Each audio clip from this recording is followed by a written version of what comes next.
Good day everyone and welcome back to Nat's Knackers Yard. I'm Nat, this is my kitchen, not my Knackers Yard. So here's the tank from the Virago, looking pretty good. So it's had its 2K clear top coat on it. I love this stuff. Not this can, this is my second can, so it's the 2K stuff. So it's got underneath, or at the bottom, there we go, the kind of activator at the bottom, so you pull that up and give it a shake to mix it up. That kind of starts its life because you've got a finite amount of time to use it before then, so obviously I've done it on this because I'm not using this at the moment. So that's been on for a day. It's nice and dry and it's fine to polish. Now that's my sign that I put on there, and you can just tell how reflective that is because it's picking up my kitchen table.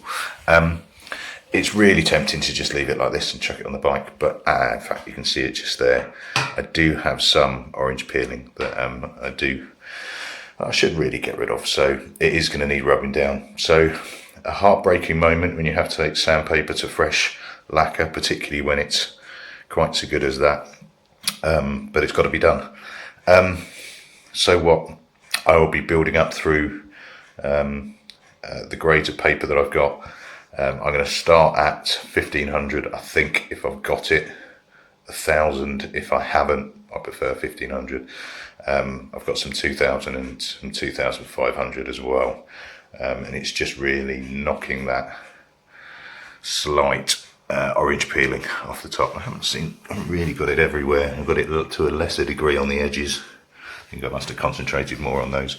Loss of focus, there we go. So next job, I'm not going to film myself rubbing it down because it's boring, but I think what I will do is just flash up after each stage of the process, just so you can see the progression.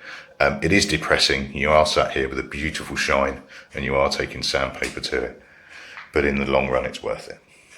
Cool. Okay, so there we go. That is post 1200, 2000 and 2500 grit.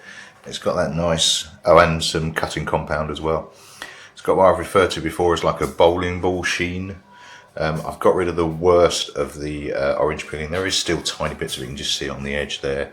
I might just have another go at some of the worst bits.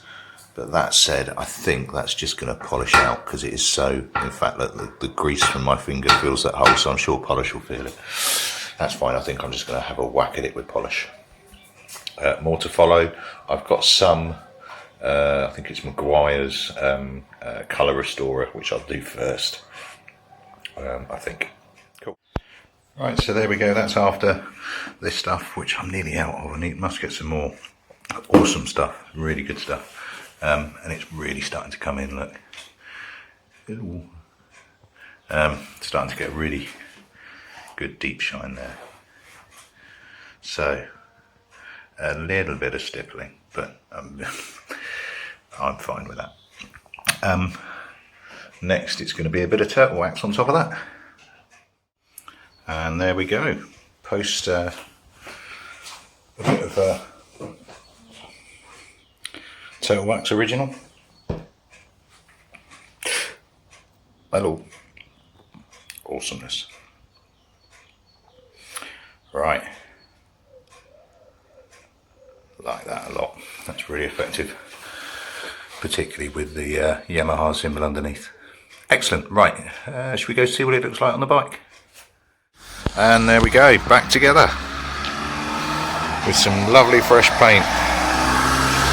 Mudguard's looking cool, tank's looking great, although I do want to put a bit more polish on that now it's in place. Tail's all looking cool as well.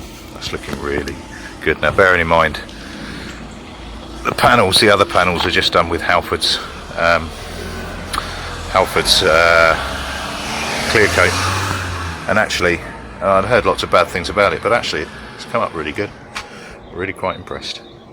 Right, I think all I really need to do now is to do a little bit more. I might just do that by hand rather than going all anal like I normally do, and then get this big thing back on the market.